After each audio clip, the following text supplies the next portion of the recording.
Hello Internet, I'm Jackie Fox and I have a joke I'd like to tell you, or maybe more accurately help you understand. It's not a short joke, as you can tell from the length of this recording, nor is explaining it easy. And after I've told you my version of it, I'll read you a few more traditional versions as well. I tend to use it as a bit of an attention span test, so stick with me. Synchronicity is the feeling behind the magnetic principle and is built upon repetition. While the magnetic principle has been sold in self-help as far back as Think and Grow Rich, it doesn't work. However, the feeling of synchronicity it builds upon is real.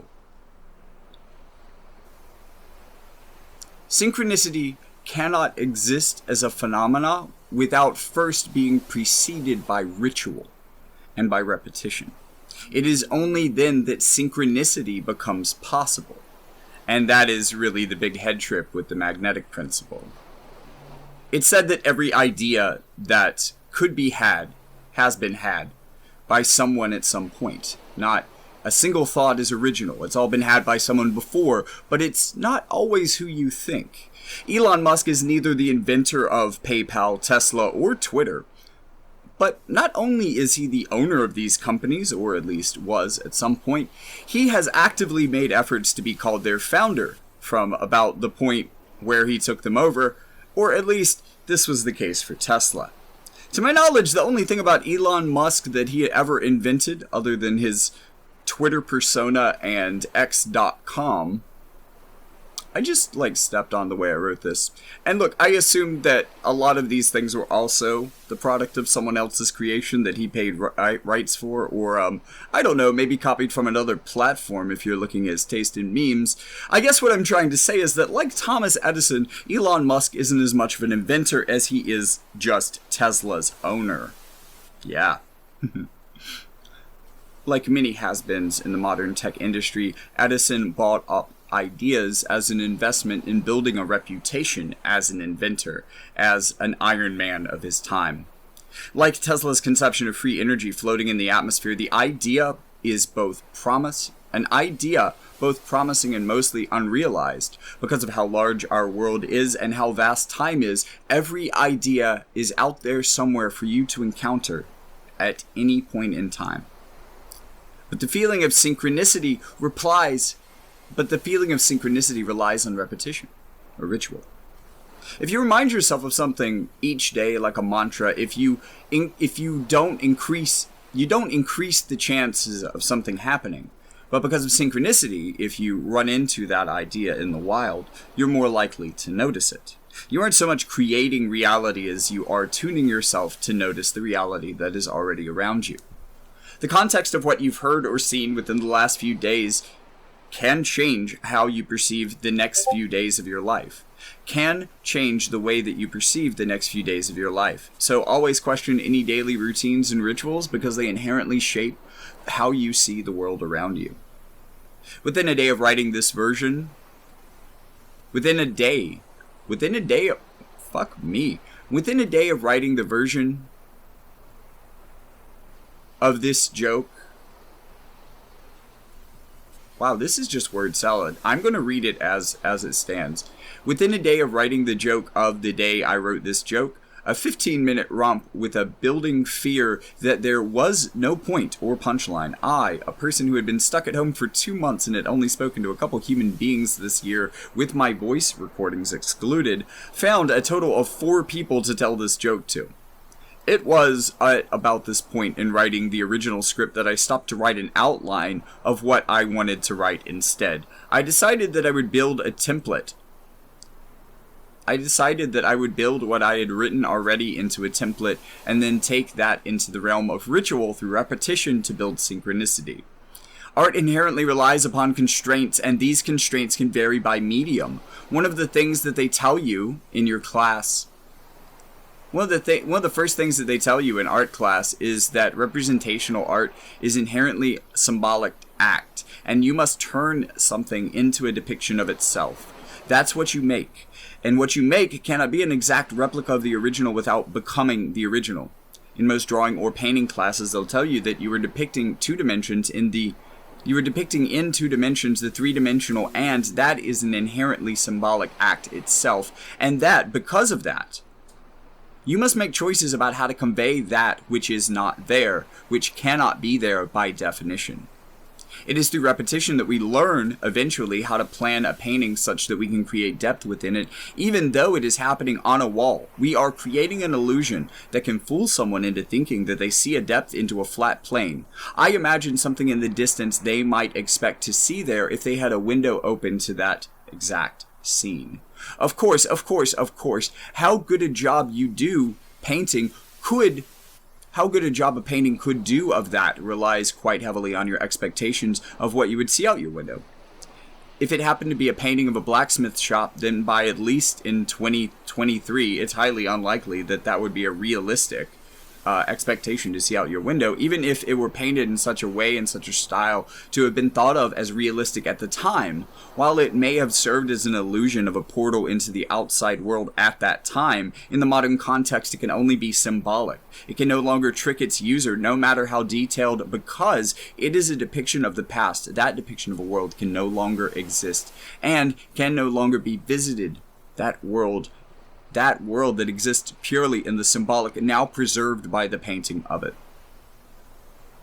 There are a lot of things that can be said about the use of artificial intelligence in art, and I think that there is, at least in the short term, while it is still the product of human intention, that it is still an artistic process. However, the algorithm in the artificial intelligence, a part of the constraints of the system, or simply another medium with which to work in a mixed media project.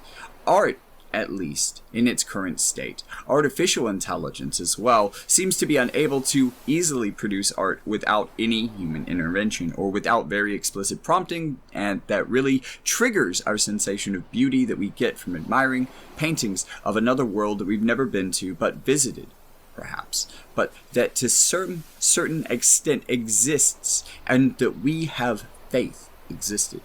But as it evolves, it will go from lessening the barriers of entry to removing them entirely, and it will change from a medium to an answer. An answer does not have the constraints in the way that an art does. Ultimately, art is still constrained by human conception. AI art is limited by training on our data and responding to our prompt. It may not be long before we see art ripped from our wildest dreams, because, as I noted before, we've had every idea already, and it is not, but not every idea that is had is realized. Sometimes an idea may be impossible for another 100 years until the right mind stumbles upon it, or until its time in the history of humanity has come. The idea for touchscreen devices such as the one that I am composing this on only caught on a few years ago in the smartphone revolution, despite devices having technically existed since the 1980s and 1990s, with waves of them popping into the market at different times to varying levels of success, but usually these were all edge cases, and not everyone who tried them could tell that it was an idea whose time had not yet come, even though it was an exciting preview of the future. So we have to have the patience to allow ideas to maturity until they are ready to be told, until we are ready to hear them, until we are ready to receive them, until we have the tools to realize them. So naturally, the art that AI, or at least for now, creates is nothing more than a human idea that someone at some time likely had, but didn't have the tools to realize. Often those tools are tied to class and status, like an education dedicated to the arts. I think that what genuinely is probably the most scary part of AI being seen at this time to be... I think that what is genuinely probably the scariest part of AI being seen to at this time be possible to take art away from human beings is that it has a very real impact on our future. You can even say that it has a synchronous impact because it's based on our experience and our projection of those expectations into the future. With art looking like it might disappear from work as soon as, I don't know, the end of the decade or even the end of the year, people that potentially we're thinking about getting an education in art will no longer be able to expect a steady paying job. And I fear that either largely no one will study the common artist anymore,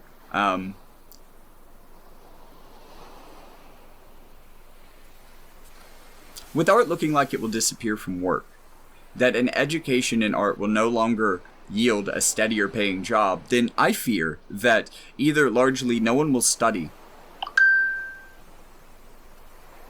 to become an artist anymore, or that we will no longer have the guiding hand to train our eyes ourselves. We will instead be reliant on using them to create, because we no longer have people who are trained. And that stinks, man. The way...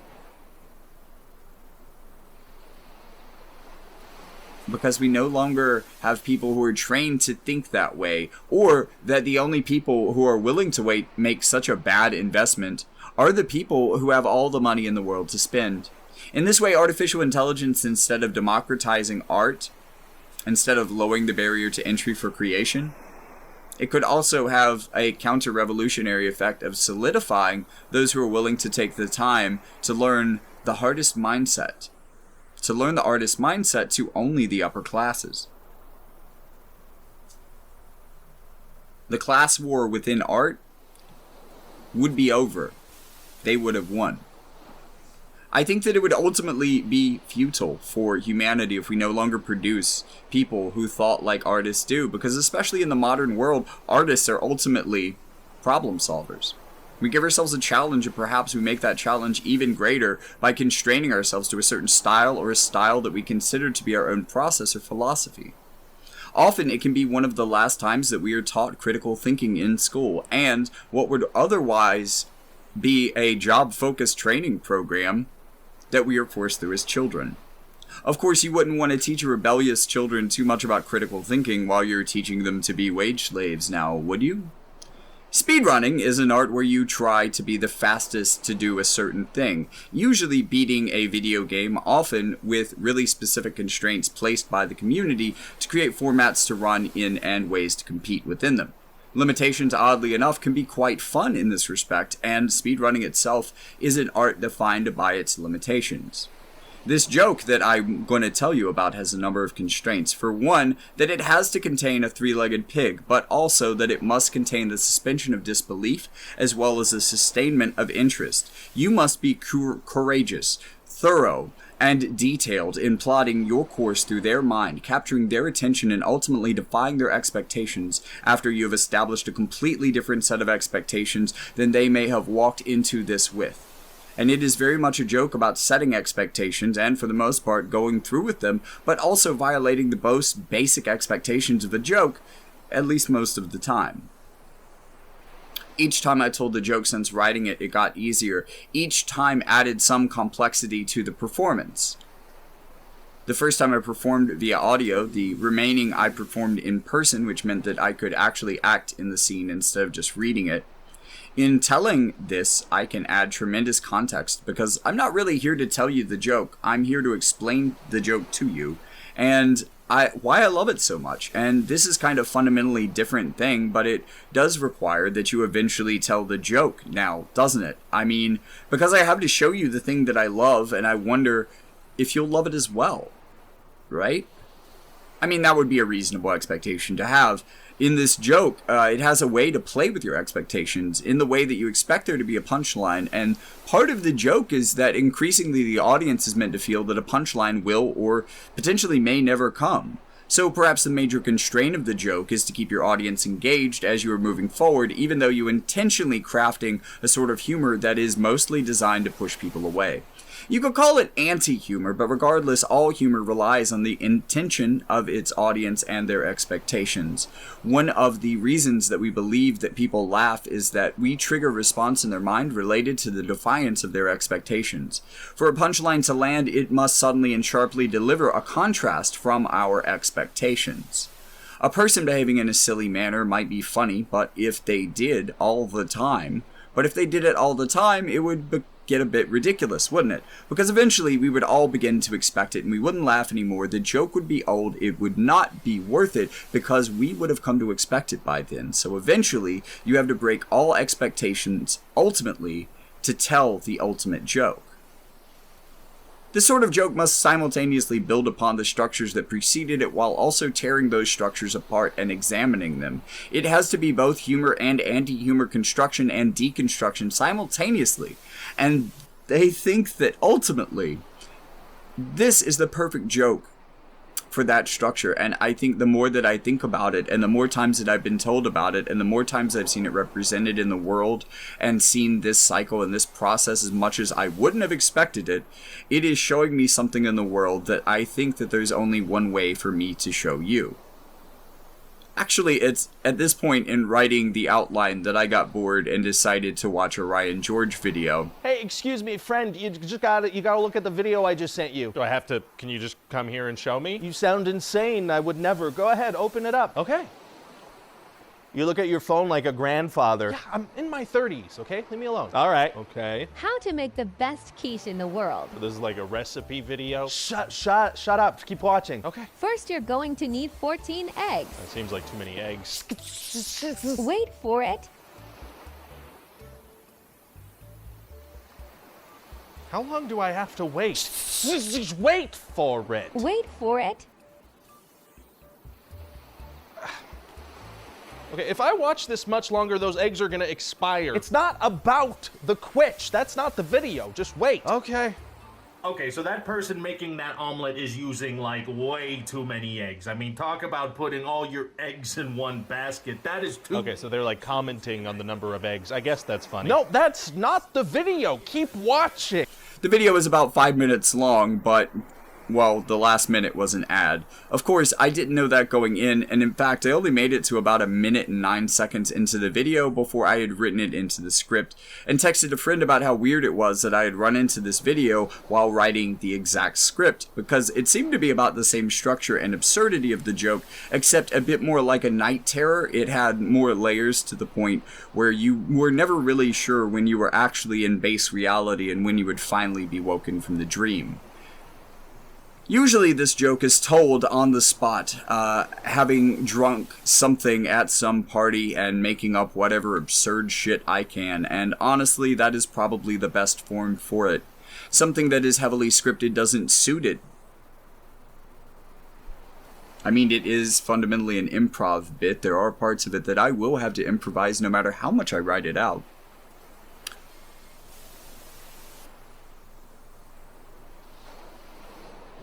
Honestly,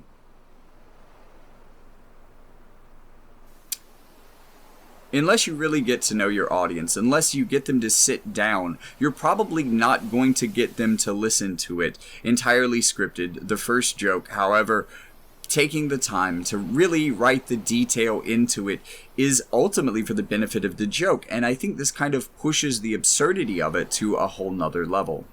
Still, having subscribers will allow me to pull off the most elaborate version of this joke ever told, and still the ability to improvise is a benefit of the joke, and it's ultimately a format or medium. The joke is the constraints, the medium itself.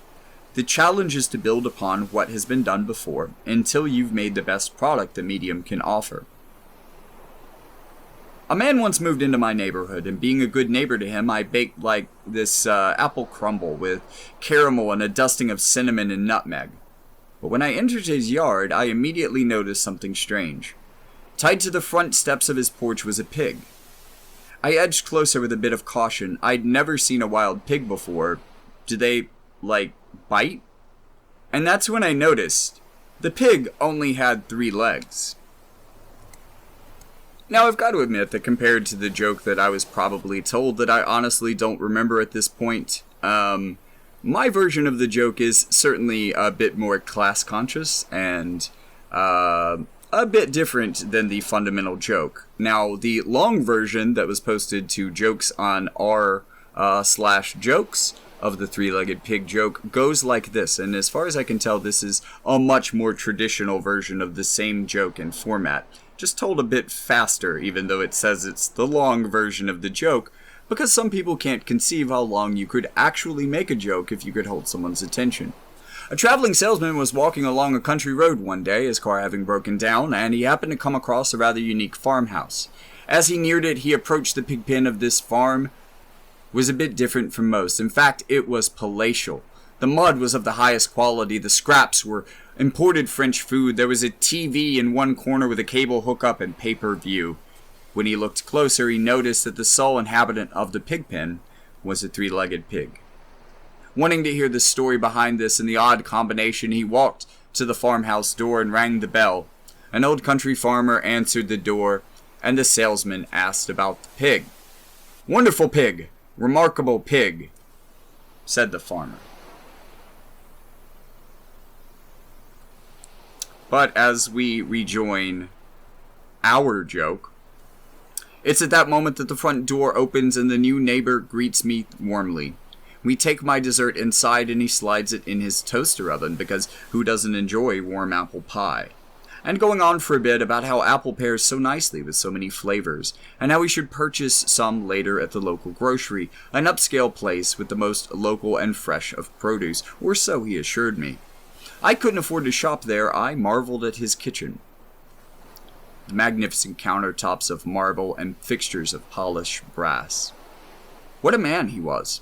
A man, I suddenly remembered, who had a three-legged pig tied up in his front yard. I couldn't ask him outright, so, over some of my apple dessert, warm out of the oven, I talk about food and then farming, and then finally ask, "So, why do you have a three-legged pig tied up in your front yard?"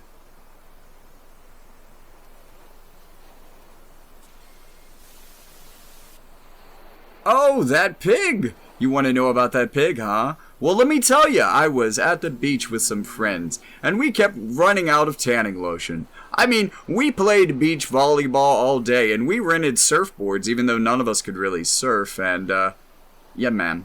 But what about this pig? I'm getting to it. I'm on my surfboard, and all the way out there in the ocean, and I crash and burn real bad. I hit my head on the board, and I was dazed, and there was some blood in the water. I could hardly see straight, and that's when I saw it.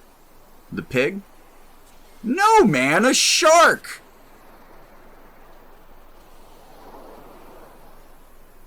Now, I've got to admit that so far, much more lively telling. Let's go back to the original joke for a second. Why, on about 3 years ago, my boy, he was playing down at the swimming hole and hit his head on a log. Pig must have heard something, 'cause he came busting out of his pen and ran down to the pond. Jumped in and dragged my boy to safety, and then jumped up and down on his chest to clear all the water. Ooh, maybe I've just spoiled part of this. I should go back to my joke. No, man, a shark circling around me, and I was so scared. It was like a religious experience. I was praying to the lifeguards, Coast Guard, God, Buddha, Leviathan, Neptune, anyone who could save me from this shark. And I'm clutching to the board, trying to keep afloat, and out of nowhere comes this pig, man. It was incredible. It popped up out of the water like a dolphin and slammed right into the shark as hard as it could and killed it dead. And then, just as I'm thinking that's one hell of a pig, it swims off. So here I am, shark in one arm, rented surfboard in the other, and long story short, we tied the shark to the roof of our station wagon and we ate really damn well for a while, because you never let a good animal go to waste. It's at this point, or perhaps shortly after, that your audience may begin to pick up on the nature of the repetition or the synchronicity that you're trying to build. This happens a lot faster in what I'm going to call the original joke here on Reddit, which is by no means the original joke. But it is pretty similar to what I would call the original joke. So, after he tells the story about the pig saving his son, the salesman asks, "So the pig lost his leg in the pond somehow?" Nah, the pig was fine. The boy was fine too. Wonderful pig, remarkable pig. So how did it lose its leg? Well, on about 2 years ago, the house caught fire. Pig must have smelled the smoke, 'cause he came out here squealing and making a god-awful commotion. Woke us all up and saved our lives. So the pig lost his leg in the fire. Nah, the pig was fine. We were fine, in fact, and the insurance paid for this fine new house. So how'd the pig lose his leg? Asked the salesman at this point, getting a little frustrated with the farmer. And it's only at this point in the joke that they will get their punchline, but we my dear audience, are nowhere near there yet. What a man he was. A man I suddenly remembered who had a three-legged pig tied up in his backyard. So I ask, so why do you have a three-legged pig tied up in your front yard? Front yard. Yep. Oh, that pig! You want to know about that pig, huh? Well, let me tell you. I was on a hike in the woods, all alone, deep in the wilderness. I could smell the fresh oak and petrichor in the air. I felt serene and at one with nature and at peace with the world around me. And it was at this moment that I heard a rustle in the bushes. Have you ever heard of Bigfoot? Yeah, man, I've heard of Bigfoot, but like, what about this pig? I'm getting to it. I'm frozen in fear, facing down something right out of my nightmares, and it snarled at me with its oddly human-like face. Had you been taking any drugs on this hike? You know, the usual, the hiking blends, the inner peace blend, you know what I mean. Don't be a square. Anyways, I was so scared it was like a religious experience. I was praying to Mom, Dad, the dog I had when I was a child, Gaia, anyone, Lassie, who could save me from this Bigfoot monster. And as soon as I'm sure I'm a goner, out of nowhere comes this pig, man! It was incredible. It popped up and bit the Bigfoot on the jugular. And I'm not gonna lie to you, man, it was grisly. And it took a long time for that pig to do the deed, and it took a long time for old Bigfoot to bleed out. But it killed it dead. And then just as I'm thinking that's one hell of a pig, it runs off covered in blood. So, you know, here I am. Long story short, it was hell dragging that thing back to the car, but we tied the Bigfoot to the roof of our station wagon, and we ate really damn well for a while because, you know, you never let a good animal go to waste.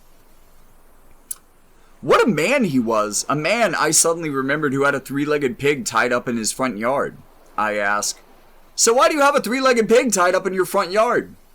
Oh, that pig! You want me to tell you about that pig, huh? Okay, well, let me tell you, man. I was mountain climbing in the Swiss Alps. Have you ever been? No? Okay, well, it's really delightful. There's absolutely no reason not to go. Just treat yourself, man. Just do it. Anyways, I'm skiing down the Alps, and after a while, the beginner slopes start to get boring, so you gravitate toward the dangerous slopes over time. And I'd been up there a few times, so I knew it was up. Yeah, man, I've heard of skiing, but what about the pig?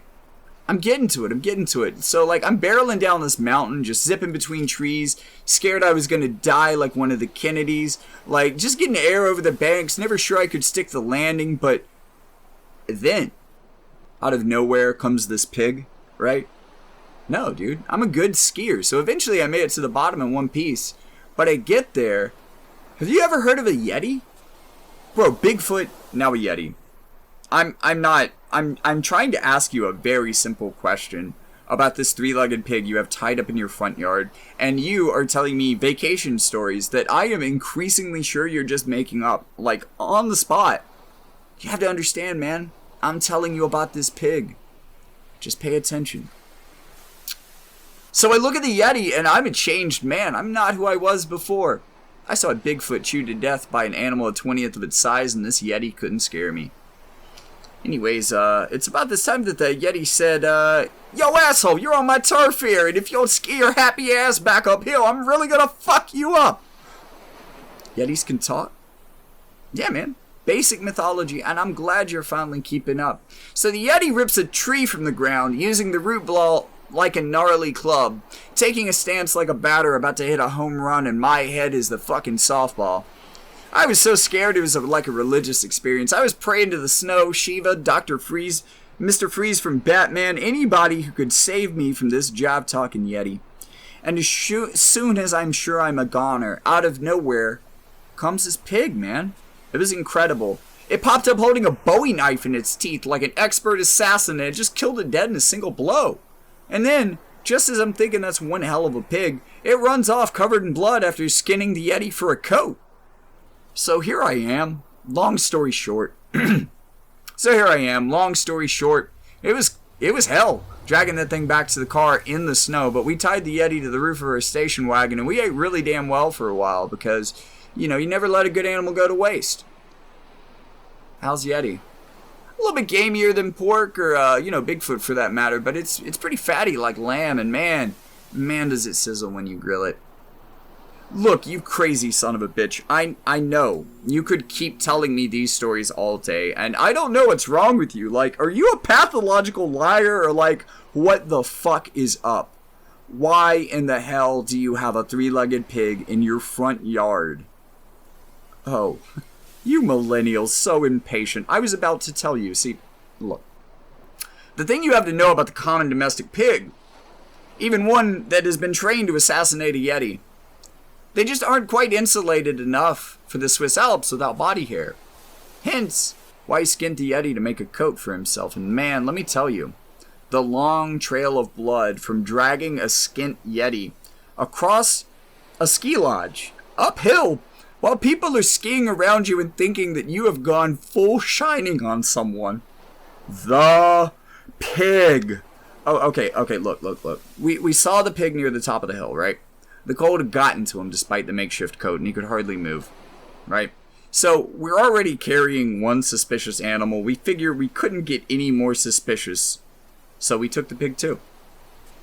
So, this pig killed a shark, a Bigfoot, a Yeti. Oh, I didn't even tell you about the time. No, nuh-uh, You are telling me that this pig did all of that with 3 legs? Nah, it had 4 legs back then, man. And I just stare at him, daring him to say one thing that would make it all make sense, because I, like the audience, am desperate for my time investment not to be wasted. I want a goddamned punchline or explanation at the very least.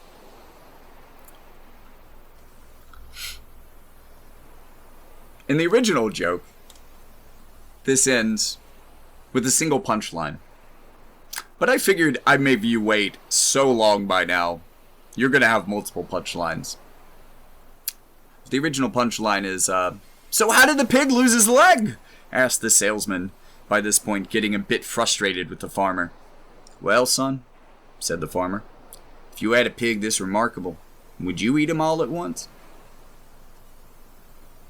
My joke, that goes a little something like, a pig that great, you just can't eat all at once, and, you never let a good animal go to waste.